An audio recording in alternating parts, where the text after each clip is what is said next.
Hi guys, welcome to Vidyabhira Academy channel. So ಇವತ್ತಿನ ಒಂದು question ಬಂದ್ಬಿಟ್ಟು apply Milner's predictor corrector method to compute y of 0.4 given the differential equation d square y by dx square is equal to 1 plus dy by dx and the following of initial values. So ಇಲ್ಲಿ ನೀವು ಇದನ್ನ observe ಮಾಡಬೇಕು. Question ಅಲ್ಲಿ first of all ಏನ್ ಕೊಟ್ಟಿದ್ದಾರೆ ಅದನ್ನ ನೀವು ನೀಟಾಗಿ ಬರ್ಕೋಬೇಕು. ಈಗ ಕ್ವಶನ್ ಅವ್ರು ಕೊಟ್ಟಿರೋದೇ ಒಂದು, ನೀವು ಬರ್ಕೊಳ್ತಿರೋದೇ ಇನ್ನೊಂದು ಆದ್ರೆ ತಪ್ಪಾಗ್ಬಿಡುತ್ತೆ. ಅವ್ರು ಏನ್ ಕೊಟ್ಟಿದ್ದಾರೆ ಇಲ್ಲಿ d square y by d x square ಕೊಟ್ಟಿದ್ದಾರೆ is equal to 1 plus d y by d x ಅಂತ ಕೊಟ್ಟಿದ್ದಾರೆ.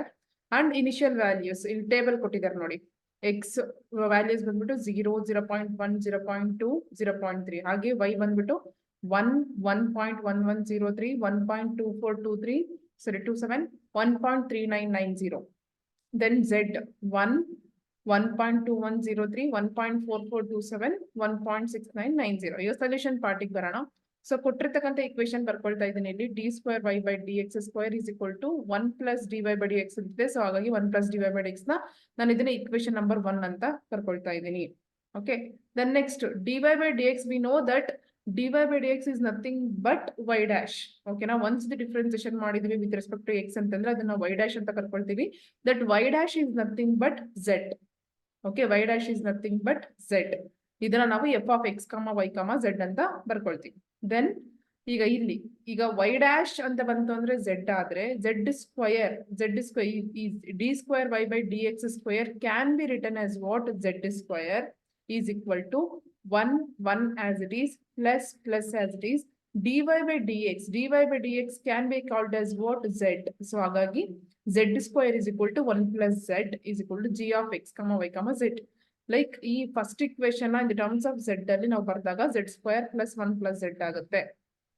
ಫೈನ್, ಅರ್ಥ ಆಯ್ತಾ ಇದು ಇಲ್ಲಿವರೆಗೂ? ಓಕೆ, ಅರ್ಥ ಆಗಿದೆ ಅನ್ಕೋತೀನಿ. ದೆನ್ ಇವಾಗ ಇನಿಷಿಯಲ್ ವ್ಯಾಲ್ಯೂಸ್ ಬರ್ಕೊಳ್ಳೋಣ. ಎಕ್ಸ್ ನಾಟ್ ಏನ್ ಕೊಟ್ಟಿದ್ದಾರೆ? ಇನಿಷಿಯಲ್ ವ್ಯಾಲ್ಯೂ 0 ಕೊಟ್ಟಿದ್ದಾರೆ. ದೆನ್ y 1 ಕೊಟ್ಟಿದ್ದಾರೆ, z 1 ಕೊಟ್ಟಿದ್ದಾರೆ ಅಲ್ವಾ? So X naught, why not, z not 1 ಅಂತ ಆಯ್ತು. ಓಕೆ ಅಲ್ವಾ? ದೆನ್ ಎಕ್ಸ್ ವ್ಯಾಲ್ಯೂ 0.1, 0.2, 0.3 ಅಂತಿದೆ. ಸೊ x1, x2, x3 ಬಂದ್ಬಿಟ್ಟು 0.1, 0.2, 0.3 ಅಂತ ಬರ್ಕೊಳ್ತೀವಿ. ಅದೇ ತರ ಇಲ್ಲಿ y1, y2, y3 ಈ 3 ವ್ಯಾಲ್ಯೂಸ್ ಗಳನ್ನ ಬರ್ಕೊಳ್ಳಿ. y1, y2, y3. Then z1, z2, z3 ಇಲ್ಲಿ z1, z2, z3. ಓಕೆನಾ, ಇಷ್ಟು ಬರ್ಕೊಂಡಾಯ್ತಾ? ಈಗ F naught is equal to F of X naught, Y naught, Z naught is equal to what? 1. Okay, then ಅದೇ F1 ಅಂತ ಬಂತು ಅಂತಂದ್ರೆ ಇಲ್ಲಿ Z1 ಅಂತ ಅರ್ಥ.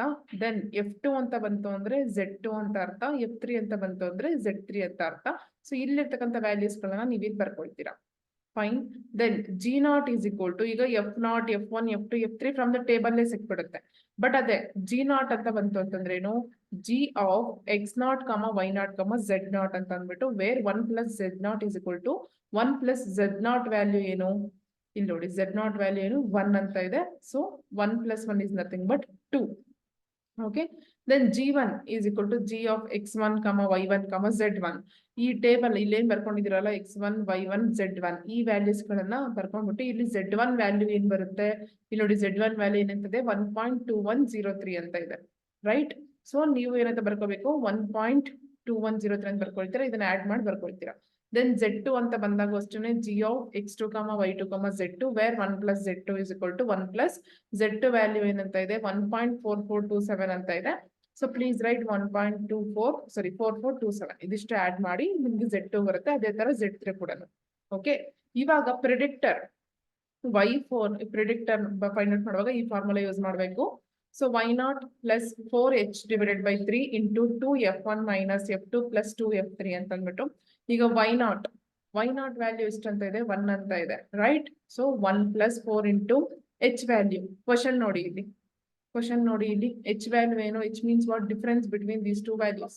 ಈಗ 0 ಇಂದ 0.1 ಗೆ ಡಿಫರೆನ್ಸ್ ವ್ಯಾಲ್ಯೂ ಏನಿದೆ? 0.1 ಇದೆ. ಅದೇ ತರ 0.1 ಇಂದ 0.2 ಏನಿದೆ? 0.1 ಇದೆ. ಸೊ ಹಾಗಾಗಿ h ವ್ಯಾಲ್ಯೂ ನಾವೇನಂತ ತಗೋಬೇಕು? 0.1 ಅಂತ ತಗೋಬೇಕು.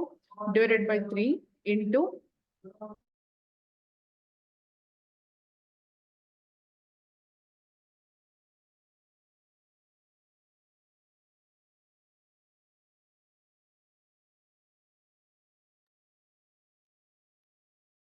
ಸೊ ಇವಾಗ ನಾವು ಪ್ರಿಡಿಕ್ಟರ್ ಮೆಥಡ್ ಫಾಲೋ ಮಾಡ್ತಾ ಇದ್ವಿ ಅಲ್ವಾ? ಸೊ ಈ ಫಾರ್ಮುಲಾನ ಬೈ ಹಾರ್ಟ್ ಹಾಕ್ಬೇಕು ನೀವು. ಸೊ ದಟ್ ಎಲ್ಲೆಲ್ಲಿ ಯಾವ ವ್ಯಾಲ್ಯೂ ಸಬ್ಸ್ಟಿಟ್ಯೂಟ್ ಮಾಡ್ಬೇಕಂತ ಹೇಳ್ಕೊಡ್ತೀನಿ ನೋಡಿ. ವೈ ನಾಟ್ಗೆ ಇಲ್ಲಿ ಟೇಬಲ್ ಅಲ್ಲಿ ಏನಂತ ಇದೆ, ವೈ ನಾಟ್ ಈಸ್ 1 ಅಂತ ಇದೆ. So please write 1 plus 4 into h ಹೇಳ್ಕೊಟ್ಟಿದ್ದೀನಲ್ವಾ, ಡಿಫ್ರೆನ್ಸ್ ಏನಂತ ಇದೆ ಇಲ್ಲಿಗೂ ಇಲ್ಲಿಗೂ. ಇಲ್ಲಿ ನೋಡಿ ಎಕ್ಸ್ 0, 0.1, 0.2, 0.3 ಮೀನ್ಸ್ ವಾಟ್ ಡಿಫ್ರೆನ್ಸ್ ಏನಿದೆ 0.11 ಇದೆ. ಸೊ ಹಾಗಾಗಿ H value 0.1 divided by 3 into 2 into F1 value. F1 value ಏನಂತ ಇದೆ 1.2103 ಇದೆ. ಸೊ ಅದನ್ನೇ ಬರ್ಕೊಳ್ಳಿ. ಮೈನಸ್ F2 ವ್ಯಾಲ್ಯೂ ಏನಂತ ಇದೆ, F2 ವ್ಯಾಲ್ಯೂ ಇಸ್ ವಾಟ್ 1.4427 ಅಂತ ಇದೆ. So please right that plus 2 into F3, ಅಲ್ಲೇ F3 ಇದೆ, ಆ F3 ವ್ಯಾಲ್ಯೂನು ಕೂಡ ಬರ್ಕೊಂಡ್ರೆ ನಿಮ್ಗೆ ಪ್ರಿಡಿಕ್ಟರ್ ಸಿಕ್ತು. ಓಕೆನಾ. Then Z4 predictor Z0 plus 4h by 3 into ಈ ಫಾರ್ಮುಲಾ ಹಾಕ್ಬೇಕು ನೀವು.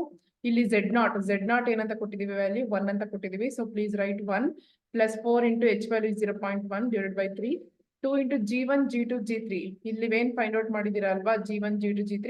ಸೊ ಈ ವ್ಯಾಲ್ಯೂಸ್ ಗಳನ್ನ ಹಾಕಿ. Okay fine. Then next Y4 corrector method formula ಇದು. Y2 plus h by 3 into F2 plus 4F3 plus F4 power P means ನೋಡಿ ಇಲ್ಲಿ ಪ್ರಿಡಿಕ್ಟರ್ದು ಇಲ್ಲಿ ಏನ್ ಬಂದಿರುತ್ತಲ್ಲ ಈ ವ್ಯಾಲ್ಯೂನ ಹಾಕ್ಬೇಕು. ಸೊ Y2 ಏನಂತ ಬಂದಿದೆ ನಿಮಗೆ, Y2 ಬಂದ್ಬಿಟ್ಟು ಚೆಕ್ 1.2427 ಇದೆ. ಸೊ ನಾನು ಏನಂತ ಬರ್ದಿದ್ದೀನಿ 1.2427 ಬರ್ದಿದ್ದೀನಿ.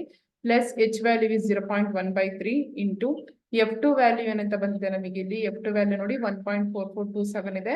So please write 1.4427 plus 4 into F3 value ಏನಿದೆ ಅದನ್ನು ಬರೀತೀನಿ. ಪ್ಲಸ್ ಪ್ರಿಡಿಕ್ಟರ್ F4 ಏನಂತ ಬಂದಿದೆ 1.9835 ಇಲ್ಲೇನಿದೆಯಲ್ವಾ, ಇದು F4 ಆಫ್ P, ಇದು 1.9835. ಈ ವ್ಯಾಲ್ಯೂನ ನೀವು ಬರ್ಕೋಬೇಕು. ಅರ್ಥ ಆಯ್ತಾ, ನಾನು ಅದೇ ಇದನ್ನ ಬರ್ಕೊಂಡಿದ್ದೀನಿ. ದೆನ್ ಇದಿಷ್ಟನ್ನು ನೀವು ಸಾರ್ಟ್ ಔಟ್ ಮಾಡಿದ್ರೆ ನಿಮ್ಗೆ y ಆಫ್ 0.4 1.5834 ಬರುತ್ತೆ. ಓಕೆ. ಸೊ ಪ್ಲೀಸ್ ಈ ಫಾರ್ಮುಲಾ ಇಲ್ಲಿ ನೋಡಿ, ಈ ಫಾರ್ಮುಲಾ, ದೆನ್ ಈ formula, then this formula. Okay, these three formulas are very important in this problem. Okay, I hope like ಈ ಪ್ರಾಬ್ಲಮ್ ತುಂಬಾ ಈಸಿ ಅನ್ಸಿದೆ ಅನ್ಕೋತೀನಿ. ಇದೇ ತರನೇ ಒಂದ್ 2-3 ಕ್ವಶನ್ ಗಳನ್ನ ನೀವು ಕೂಡ ಸಾರ್ಟ್ ಔಟ್ ಮಾಡಬೇಕು. Okay, thank you guys.